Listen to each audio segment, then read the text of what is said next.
everyone, let me introduce myself. My name is Anissa Eka Fitria in PM 2441120. My class in Management 24B. Today I will explain to understanding the legal landscape. Pada slide pertama ini, kita akan memulai pembahasan dengan memahami konteks besar dari badan usaha dalam kegiatan komersial. Dunia bisnis modern tidak bisa dilepaskan dari aturan hukum dan prinsip manajemen. Setiap aktivitas ekonomi, sekecil apapun, pada dasarnya berada dalam suatu sistem yang diatur oleh hukum. Ketika seseorang memutuskan untuk menjalankan usaha, keputusan tersebut tidak hanya berkaitan dengan produk atau jasa yang akan dijual, tetapi juga menyangkut bagaimana usaha itu akan berdiri secara legal. Inilah yang disebut dengan badan usaha. Badan usaha menjadi saran resmi yang memungkinkan kegiatan bisnis diakui oleh hukum dan dilindungi oleh negara.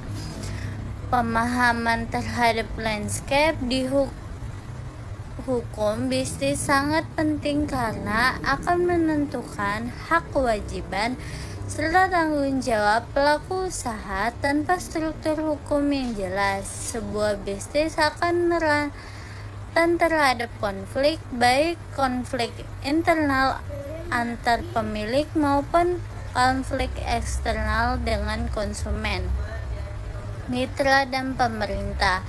Oleh karena itu, pada slide pembuka ini kita menegaskan bahwa badan usaha bukan sekedar formalitas administrasi, melainkan fondasi utama yang menentukan arah, keberlanjutan, dan keamanan suatu kegiatan bisnis. Legal Framework of Business Entities. Slide ini membahas tentang kerangka hukum atau legal framework dari badan usaha. Kerangka hukum ini berfungsi sebagai aturan main yang mengatur bagaimana sebuah badan usaha didirikan, dijalankan, dan diawasi. Dalam kerangka hukum, negara menetapkan berbagai regulasi yang harus dipatuhi oleh pelaku usaha, mulai dari proses pendirian, perizinan, perpajakan, hingga pelaporan keuangan. Aturan-aturan ini bertujuan untuk menciptakan ketertiban, keadilan, dan perlindungan bagi semua pihak yang terlibat dalam kegiatan bisnis. Selain itu, kerangka hukum juga mengatur hubungan antara pemilik usaha dan pemilik hak lain seperti karyawan, konsumen, dan investor. Misalnya, hukum ketenaga kerjaan melindungi hak-hak pekerja, sementara hukum perlindungan konsumen menjaga kepentingan masyarakat.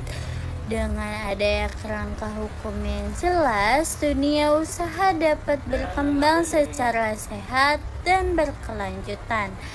Tanpa hukum, kegiatan bisnis akan penuh ketidakpastian dan berpotensi menimbulkan kerugian sosial dan ekonomi. Type of business entities.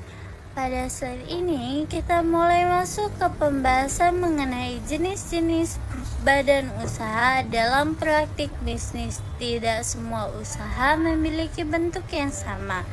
Perbedaan ini muncul karena adanya kebutuhan, tujuan, dan kondisi yang berbeda-beda. Jenis badan usaha dapat dibedakan berdasarkan beberapa aspek seperti jumlah pemilik, tujuan pendirian, dan status hukumnya.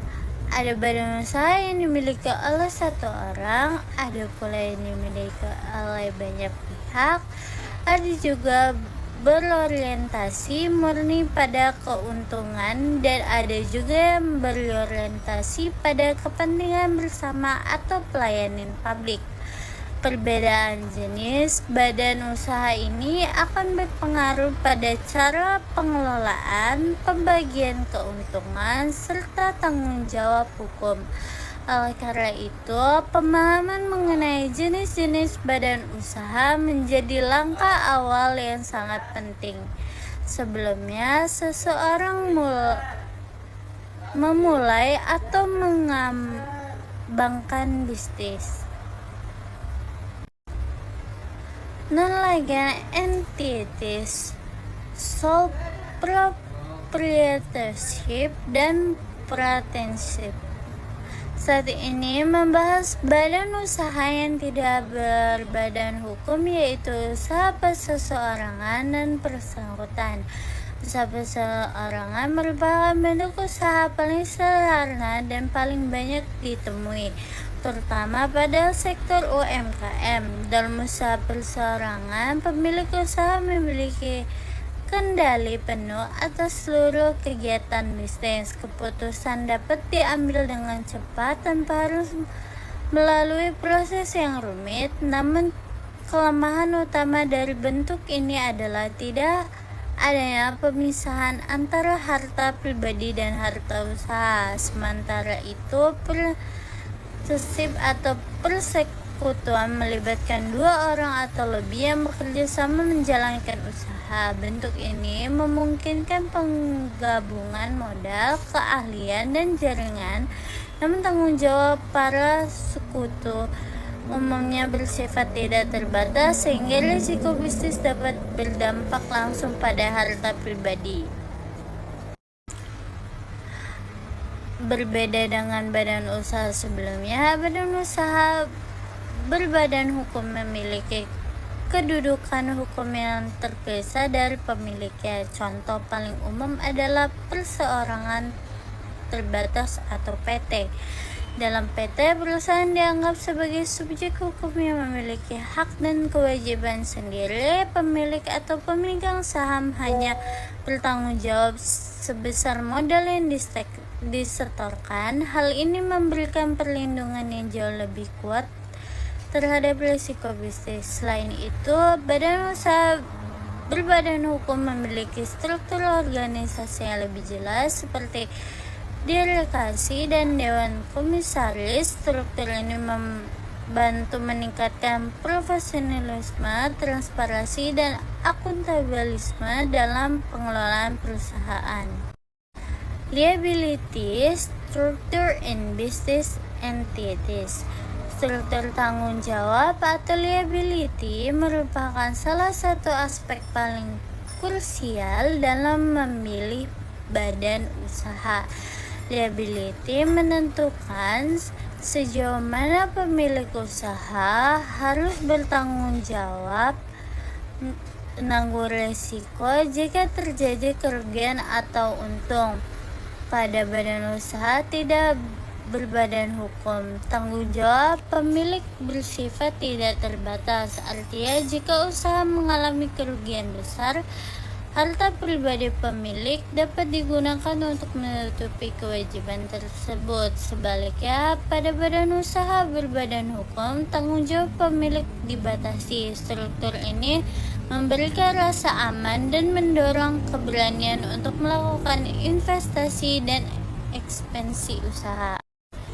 Manajemen and control struktur.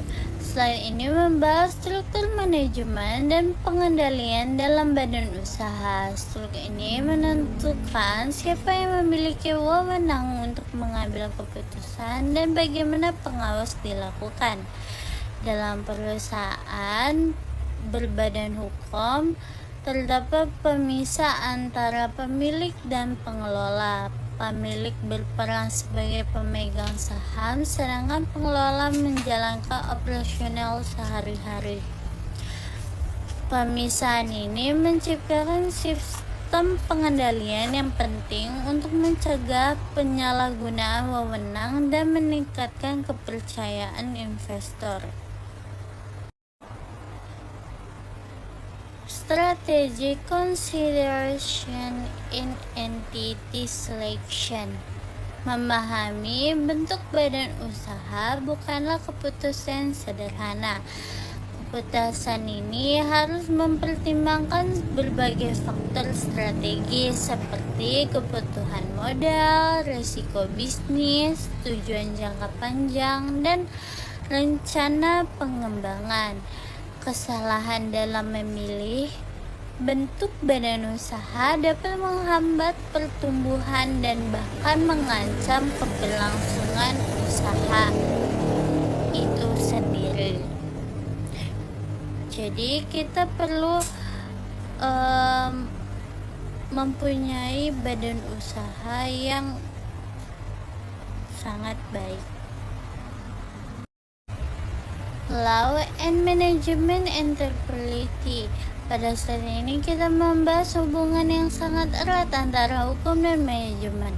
Dalam kegiatan bisnis, banyak pelaku usaha beranggapan bahwa hukum hanya berfungsi sebagai aturan yang membatasi ruang gerak perusahaan. Padahal dalam perspektif manajemen modern, hukum justru menjadi alat strategis yang dapat melindungi, mengarahkan, dan memperkuat posisi bisnis dalam jangka panjang.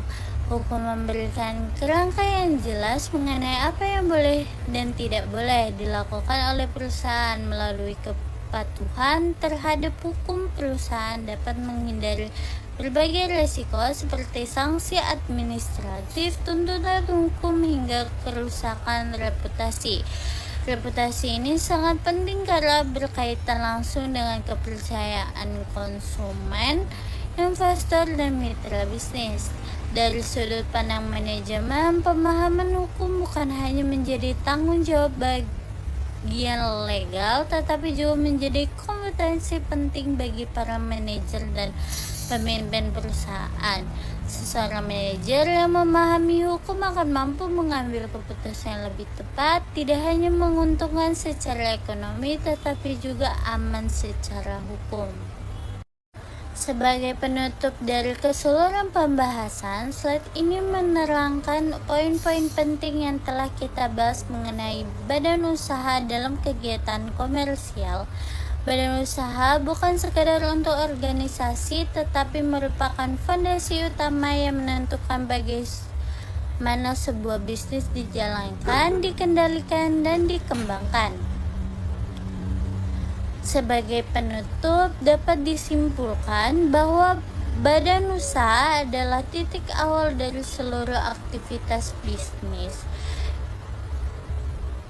Dengan memilih dan mengelola badan usaha secara tepat, kita dapat membangun bisnis yang tidak hanya menguntungkan secara ekonomi, tetapi juga bertanggung jawab secara hukum dan sosial. Terima kasih telah menyimak seluruh materi dalam video ini. Semoga pembahasan ini dapat memberikan pemahaman yang mendalam dan menjadi bekal berharga dalam perjalanan akademik maupun profesional Anda.